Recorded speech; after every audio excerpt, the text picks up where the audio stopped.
le vrai visage de l'actualité en Afrique. Nous sommes de retour sur le plateau de 100% Bénin dans la soirée de ce lundi 15 février. Les responsables des centrales syndicales étaient face à la presse pour dénoncer des comportements qu'elles jugent arbitraires, jugent arbitraires de la part du pouvoir. Il s'agit notamment de l'interdiction de manifestations opposée la semaine dernière à Parakou au candidat Sébastien Ajavan ou encore de la fermeture momentanée de la chaîne de télévision béninoise Golf Télévision. Nous recevrons à ce propos sur ce plateau dans un instant le syndicaliste Dieudonné Lokossou. Mais avant ceci, madame, monsieur, voici une nouvelle présentation des titres des journaux de ce mardi. Ce sera tout à l'heure avec Johannes Toanou.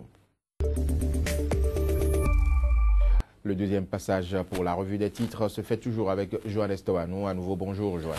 Joël Arofodji, bonjour. Que retenir de la presse de ce jour au Bénin?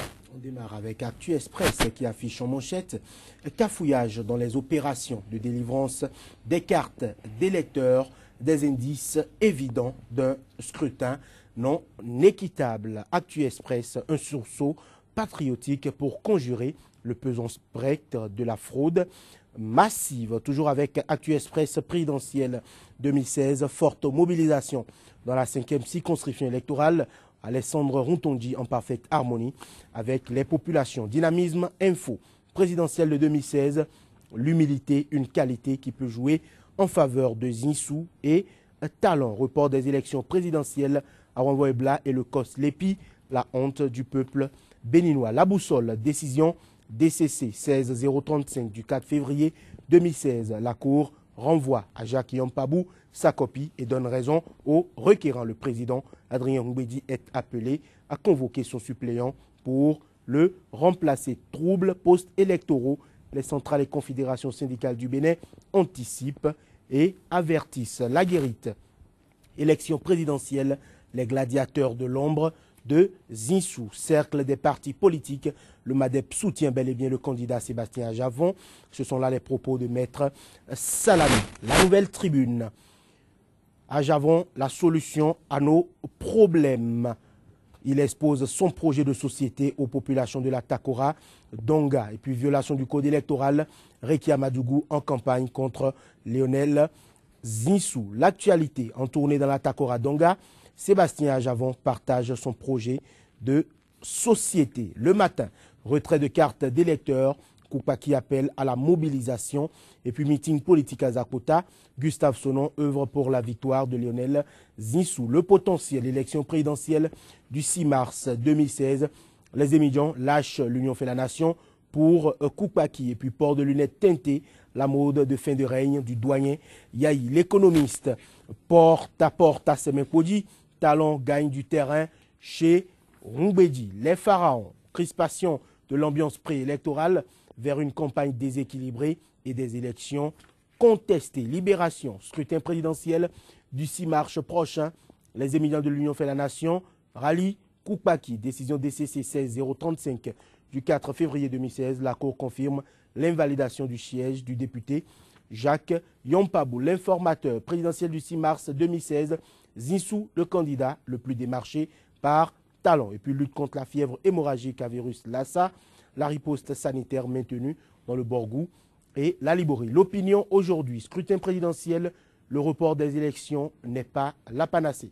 Présidentielle de 2016, toujours à Javon, reçu en liesse dans la Takora Donga. L'option info, candidature de Lionel Zinsou à la présidentielle, talent m'a sollicité à 3 reprises. Nord-Sud quotidien, cumul de postes par un député.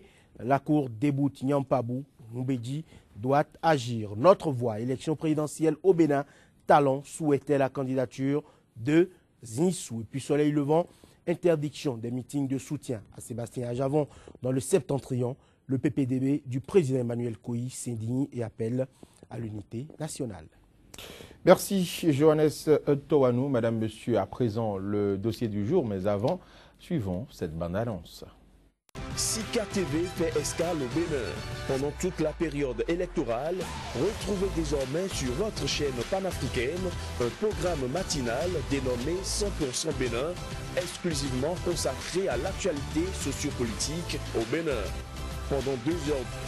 La politique, les questions de société et les grands dossiers de l'heure seront décryptés avec des éditorialistes, des professionnels des médias, des acteurs politiques et membres de la société civile.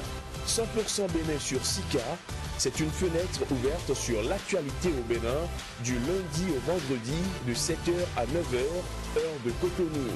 100% Bénin, c'est désormais sur Sika, le vrai visage de l'actualité en Afrique.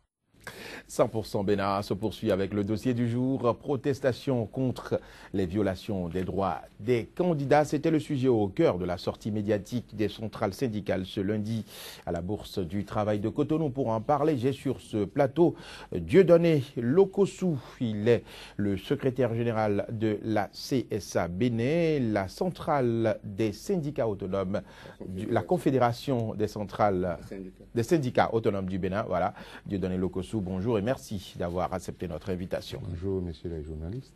J'ai également sur ce plateau donc Lamabalo qui est resté. Il est journaliste et directeur de Soleil FM. Donc Lamabalo, merci de rester avec nous pour la suite du débat. C'est un plaisir. Madame, monsieur, avant de démarrer le débat de ce jour, je vous propose de suivre ici un extrait de la sortie des centrales syndicales. C'était ce lundi à la Bourse du Travail de Cotonou. Suivons ensemble. Lorsque les libertés publiques sont mises en cause, nous avons le devoir citoyen de nous lever et de prévenir. Et nous irons très loin que le chef de l'État nous écoute, qu'il nous entende. Nous n'allons pas accepter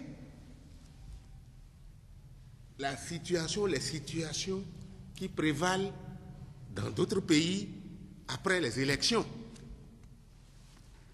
Si nous avons accepté son bail pendant 10 ans, il n'a qu'à partir par la grande porte.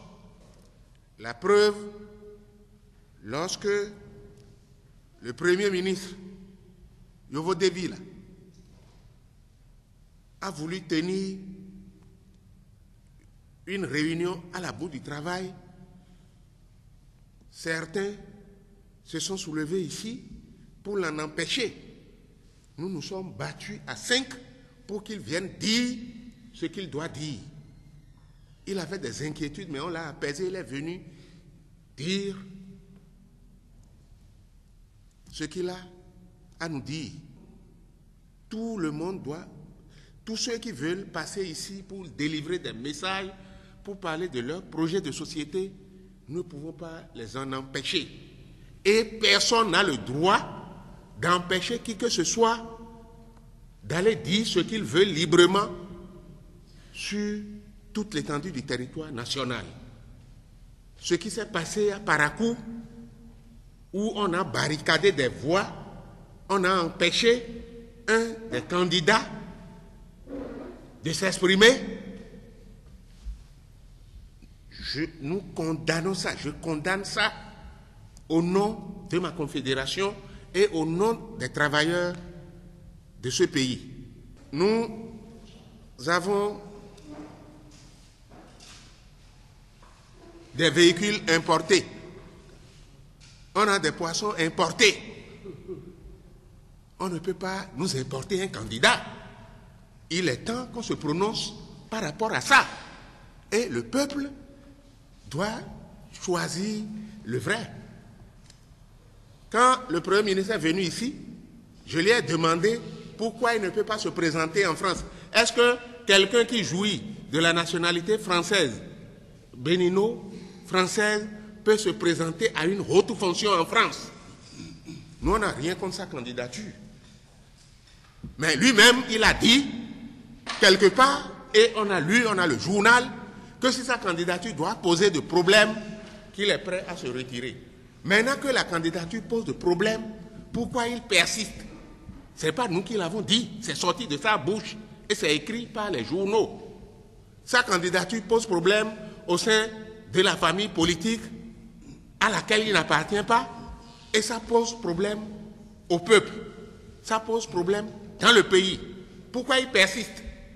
On veut que le Bénin devienne le Congo, le Burundi Mais nous n'allons pas accepter ça. Et comme je vous l'ai dit, on est en concertation, on ira très loin. S'il faut bloquer l'appareil, nous allons le faire. S'il faut paralyser le pays, nous n'allons pas hésiter. Et tout le monde va nous suivre. Parce que on ne peut pas nous imposer un candidat. Qui plus est, on dit qui sera élu par chaos. Donc on a encore en souvenir le chaos frauduleux de 2011. Mais quelqu'un qui dit que lui, il est fatigué de faire l'opposition, il n'a qu'à faire dissoudre son parti. Ça veut dire qu'ils savent déjà celui qui va gagner. Et c'est ça qu'on attend. Comment est-ce qu'on peut prévoir déjà le succès d'un côté et se mettre dans cette position? Ça veut dire qu'il y a une fraude organisée. Les cartes, ça c'est une mise en garde à la Cour constitutionnelle qui a dit que si on ne trouve pas, si on ne finit pas de confectionner les nouvelles cartes, qu'on va utiliser les anciennes cartes d'électeurs. On n'est pas d'accord avec ça. Les anciennes cartes d'électeurs, c'est ça qui a généré la fraude qu'on nous a imposée. L'honorable Tchabi Sika, il est un autochtone de Tchaourou, un politicien de premier plan pour FCBE, initiateur de FCBE, organisateur de chaos. Il veut faire des réunions à Tchaourou chez lui. Et on l'en a empêché. Je parle de député Tchabi Sika de Tchaourou. On l'en a empêché. On quitte là, on va à Nati Dengou. Mais j'ai vu sur WhatsApp